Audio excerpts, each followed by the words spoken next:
officer training course is almost over. They are not the young men they were 4 months ago. They're physically stronger, mentally tougher. In test after test, they've been pushed to their limit, and in some cases, beyond it. Their reports have all been written. Today, they will hear if they've passed or failed, whether they'll be commissioned officers or not.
All right, settle down, please.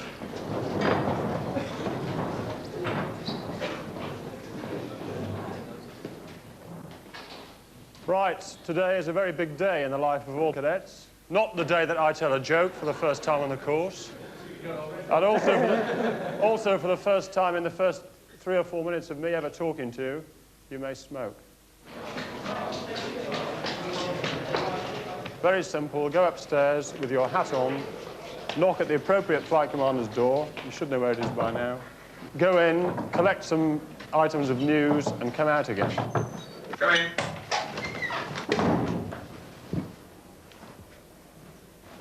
Good morning, Leo.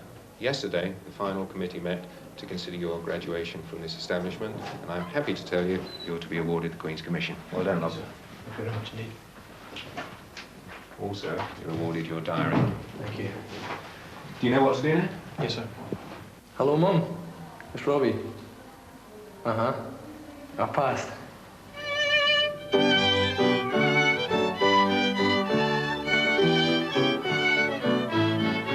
The antique sound of palm court music welcomes the graduates to the traditional dining out night.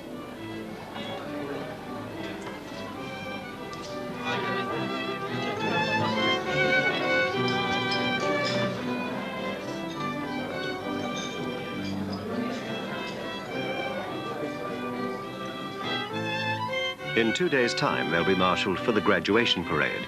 But tonight, they get their first taste of being officers, the sweet taste of success.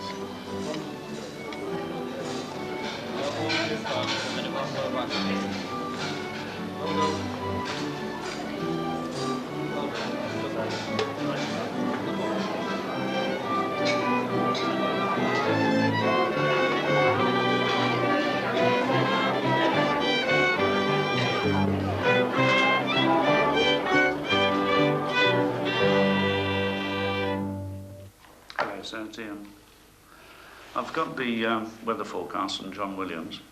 It looks good. Air temperature's +1 at the moment, but it's freezing on the ground. Going up to +2 maximum. Well, we should have a flight pass. Okay, we go for an outside parade. Stand by for broadcast, stand by for broadcast. The graduation parade of number 329, Officers Main Course, Red Squadron, will take place as the other comes downstairs on the station parade ground. All vehicles parked on the parade ground are not to headquarters parking area and in the to officers' mess are to be removed immediately. I say again, the graduation parade of number 329 officers' main will take place at 1100 hours a day on Station Parade Ground.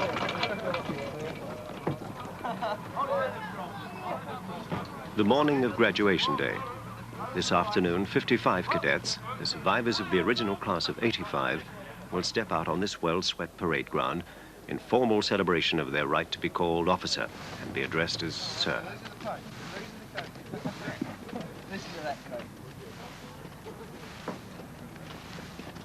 Graduation day is an act of confirmation that has to be honored in the presence of witnesses.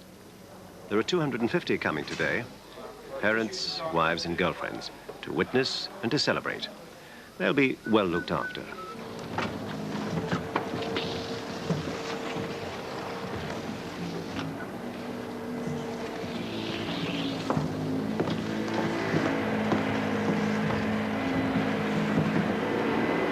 At RAF Cranwell, 100 miles north, the Air Force prepares its tribute. 4 pilots are briefed for the flypast that will climax the parade. The route down there, gentlemen, is covered already by the boss. It's pretty standard. Left turn after takeoff, 3,000 feet, hopefully, bearing in mind the weather. And we'll be going just to the northwest of Wittering to avoid Simpson Airfield. Total time en route, 15 minutes. Once we get over the second motorway junction on the A1M, we'll turn right then into a 4-minute holding pattern, 1,500 feet. Fly past, over the top. What we're aiming to do is put the leader's wing over the clock tower on the back block. 10 seconds later, 45-degree bank turn, maintaining 300 feet, or in fact probably climbing up to 500, for the final run-in across the lightning on the parade ground. Climbing up, turning left, and reverse route back to Cranwell. Once again, 3,000 feet. Okay. Any questions on the routing at all? Time check, sir? Yes, please. Next minute, it will be 10:32. Down the bottom end, down the other end. Start off down there. Move them back. A lot, about a foot. And the end one. Bit more. You haven't woken up yet, have you? Come on, wakey, wakey, God's truth. Nice tie knot, but a little bit too loose. It will drop during the inspection. Yep, loose tie. Neat knot, but new shirt, not washed. Alistair Stewart, rated most likely to succeed when he began the course, but faltered at the last obstacle. It cost him his chance of the Sword of Honour. But he still voted a top prospect for fighter pilot. This is his farewell interview with Flight Lieutenant Cynthia Fowler. And I'll tell you what I've written about you. Student Officer Stewart has many fine attributes and has a good set of personal values. He has potential and should have gained in experience during OCTU training. His clear, explicit speech demonstrates his intellectual ability, but his quiet reserve will disappear as he gains in confidence and gains in knowledge of the service. He's impeccably mannered socially and mixes well in any company. Despite his natural reticence, he has a keen desire to succeed in his chosen branch of GD pilot, and I recommend that Student Officer Stewart's commission be confirmed. Really, there's nothing more to add to that. You can pick holes in it if you wish. No, I'll accept that. Okay. And where is Ross there? Would you like to pop this up? The leading man in today's pageant, Reviewing Officer Air Marshal Kennedy, rehearses his lines. Right, sir. You will leave number 1 mess with your full regalia and arrive here, sir, which is opposite the church. You then move forward with your entourage, and the entourage will consist of the station commander, the ADC, the chief instructor, the squadron commander of the graduating squadron, and the senior regiment officer. Move forward, sir, to the dais, mount the dais, facing the parade with the station commander behind you. Then the parade commander will march forward and salute you and invite you to inspect the ranks of the graduating squadron. Follow the route down the front of the supernumeraries, sir. Back along till you come to the end, sir, and would I ask you, sir, to confine your comments to 1 person in each rank. Where are the steps to the dais? Are they front and back or both? The steps in the front, sir. Okay. Then when I come back and stay at ground level for the presentation of the prizes, at what point do I get back on the dais? Immediately Immediately after after that. right. Okay. Whispering your words. All right. Good. Happy. Very clear. Ex-apprentice airman Trevor Lewis enjoyed the physical challenge of the officers' course, but his examiners were worried about his ability to communicate. Under pressure, he tended to be inarticulate.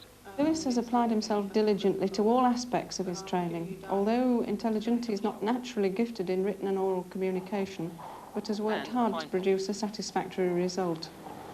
I have a plan. I want you to keep it to my plan, and unless you've got any reasonable suggestions, I'd like you to say so. What I intend to do is have this one thin pine pole on the other side positioned over there, and Morris, I want you on the other side as well. His quick thinking, alert mind and physical ability should stand him in good stead throughout his pilot training, and he appears well fitted for the most intensive aircrew role. Right, now push down the rear end.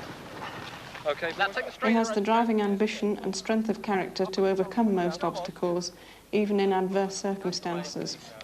He has reached the standard suitable for commissioning, and I recommend that Lewis be commissioned.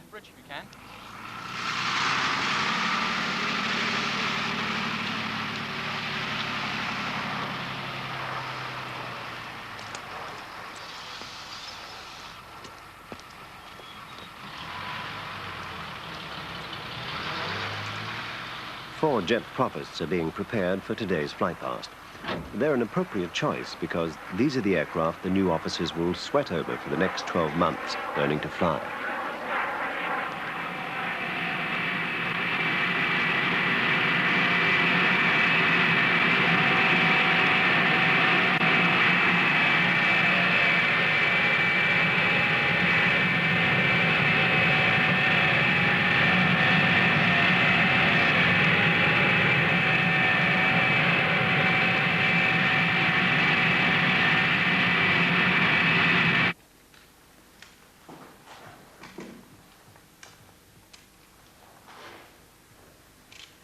Just check that they don't slip. Right, if they slip, then you need wedging. Slips very slow.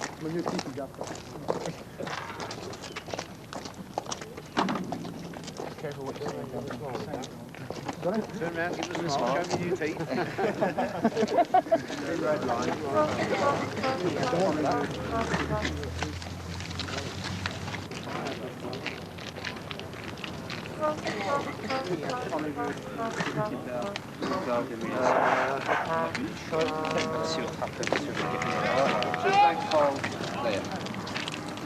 I have a sash model outside, so if you'd like to practice with the girl, so to get the... Yes, I'd like to practice with the girl. Yes. Again. Yes. And what she will do, in fact, sir, is she will give the old Roman salute, yes, like that, and cant the head forward. If you take the sash like that, sir. What, like so? Yes, sir. Right. Slide it over her head. Over her head, right. Like so. Avoiding her hair, yes. Aligning the seam to there. Here. Fine. Dropping the whole thing over. Oh, I see, over the arm. That's right, sir. Right. Over your elbow. There we are. And then you take your hand down, do you? That's right, sir. And it will just pad on, there's a Velcro pad on there, sir. Just go to the pad like so? That's right, sir, yes. You look splendid now. And the secret is, again, sir, is to keep That's about right, is it? Yes, sir, along there. The Velcro pad is about 2 inches square, so there's a fair chance of catching it on the first blow. Yes, and the girl will do one pace back, then, sir, salute, and go and resume the position. I think you should keep that now, don't you? John McRae, the former milkman, still something of an enigma. Officers were concerned about his lack of self-confidence, but in action, he's consistently surprised everyone, not least himself. Henlo's to do with feelings and sort of experiences rather than watching somebody else do it. It's not until you do it yourself that you realise just what it's all about. It's changed my life, actually, Henlo. There's things that I did at Henlo that I didn't think I'd enjoy, and yet I did. And it makes you realise your own limitations. And you know, I found I could do a lot more than I thought I could. There were times at Henlo when I felt like giving up, and then found that if you just kept going through that, you could go twice the distance, say. So I think that's what Henlo's about more than anything. It's about discovering yourself. Henlo sets out to be nasty, and it is, but it's good fun all the same. He attended Marple Hall Grammar School from 66 to 73 and obtained 11 out of 11 O-levels and 3 out of 4 A-levels. He then embarked upon an agricultural engineering course at Newcastle University, but in July 74 he failed his first-year exams. He spent the next 6 months as a coalman until going to work for P.H. Clark & Sons in Stockport, initially as a general farm labourer and thereafter as a milkman, an appointment he retained until he joined the RAF in September 78. He is a particularly cooperative and industrious subordinate whose cheerful demeanour is an asset to his team. McRae has reached the standard required for commissioning. I was quite proud, I must admit. I didn't really think I would be. I was proud to be there. I was pleased my parents were there. Well, my mum was there anyway, and my dad was there. Well, during the parade, I was freezing cold for a start, so made it harder because I was frightened to death of dropping my rifle or my hat flying off.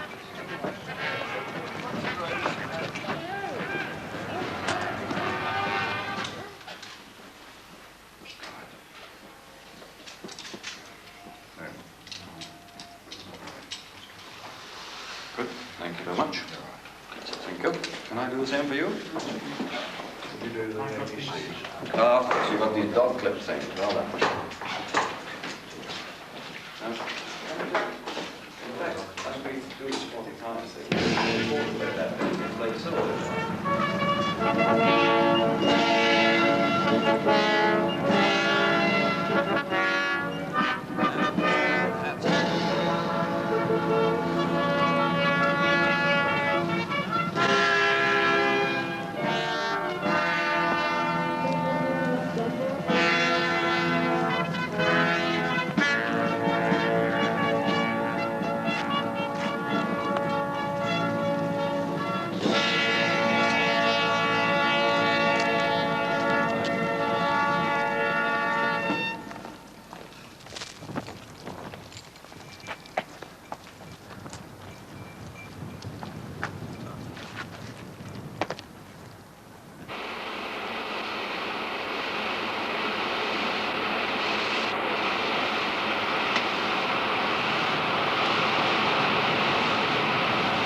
How was the regiment this morning? Fine, thank you. Good, well done. Morning. Morning, sir. Good. Well, I'd like to stop and talk to you, but I've got to move on, so I'll see you later on, perhaps. Good, thank you. If I'm not keeping to time, you'll let me know, will you? Doing fine, sir. All right. Fine. Good morning. Good morning, sir. Good morning.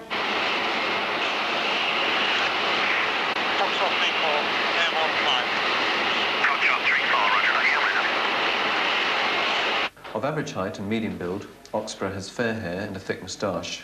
He is always well groomed, and his turnout in uniform and in civilian clothes is particularly smart.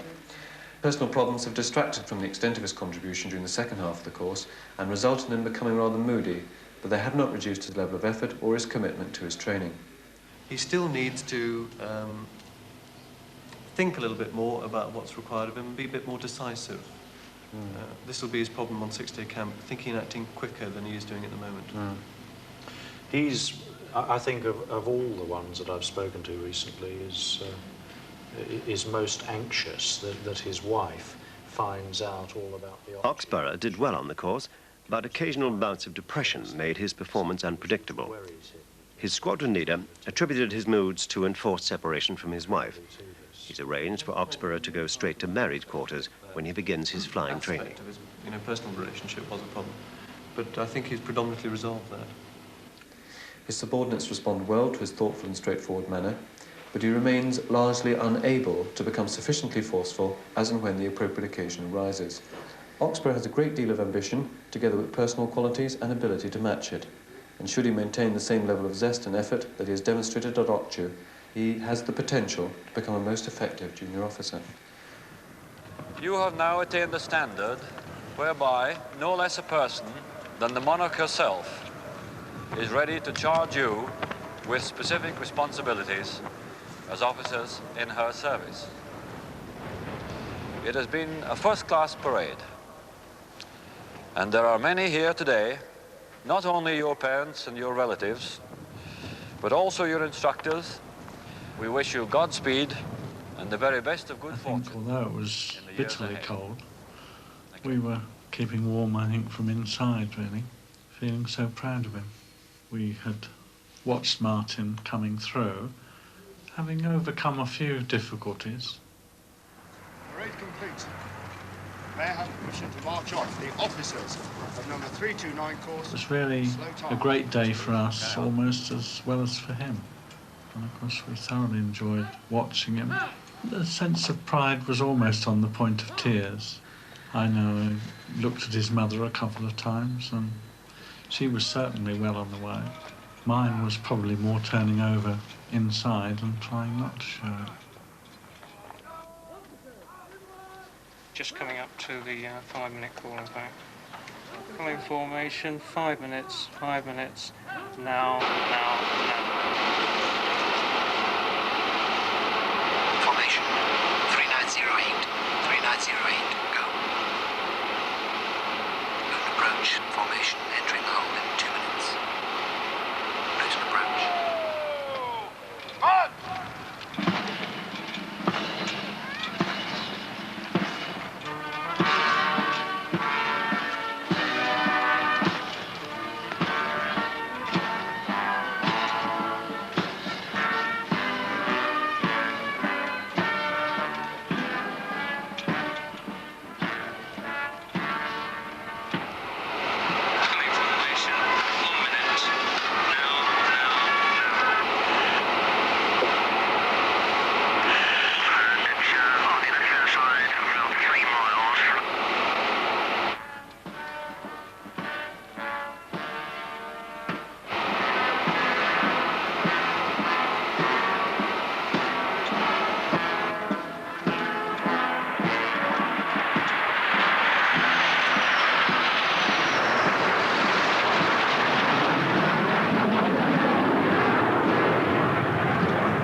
Doing some sweet in a minute, June. Yes, Keith. You say, mate. Thank you.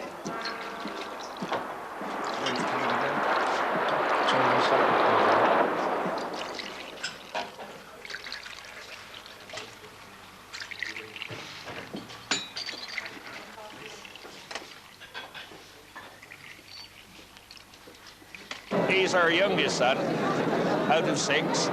They've all done very well. Trevor's done us very proud, but he's the first in the service. His grandfather and his uncles and myself, all NCOs, and he's just broken the ice and made a commission. So it's a special day for us today, you see. And that's it. What do you want to fly? Are you fast jet? Fast jets, yeah.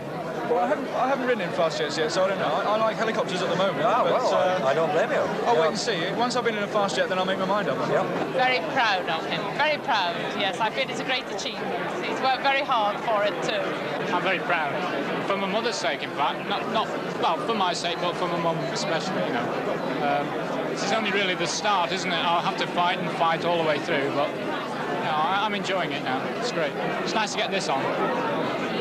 First suit I've had that fits.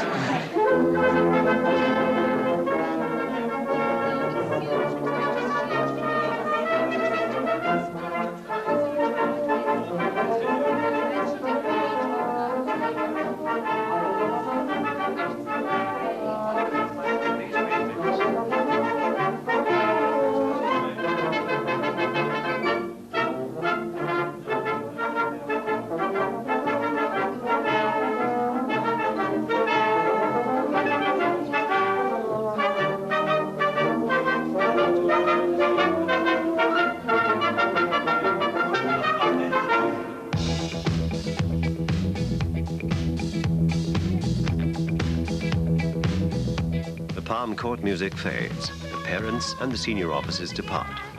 This night belongs now to the new men. For them, it's a last wild fling until dawn, because tomorrow they'll leave here to begin the deadly serious business of flying. The games that are played after hours are unbelievable. It's the spirit that lives on and is demonstrated in many ways. I've had many experiences myself. I've been mown down in the mess by gentlemen on bicycles carrying fire extinguishers while I've queued up for breakfast. I've seen the cloakroom moved outside, totally transported into another world. I've seen lightning jet aircraft parked in the entrance to the base itself. I've seen everybody on the whole base totally locked in their bedrooms, can't move. Establishment at its total standstill. It's unbelievable. They have a good time, they work hard, and this is the first result. From here, I believe, they go like feathers to the wind, in all directions, some to flying training, some to jobs on the ground. This is the big send-off, the special one for these people. Flying Officer Martin, he seems like a nice boy. Flying Officer John Sherry McCrae. Flying Officer Andy Image K. Flying Officer Abraham followed the navigator. Flying Officer John Warbler Innes. Hey. No. Cheer. Yeah, cheer.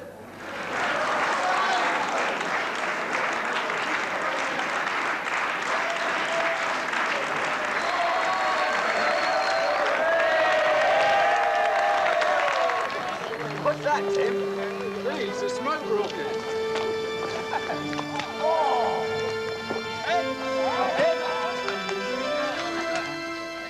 As commissioned officers of the Royal Air Force, may with their own mouth and consent promise that by the grace of God they will endeavour themselves faithfully to frame and fashion their lives on the principles of Christ's religion, so that by word and deed they may be wholesome examples to the men and women committed to their charge, and be dutiful and fearless leaders in the service to which they are called.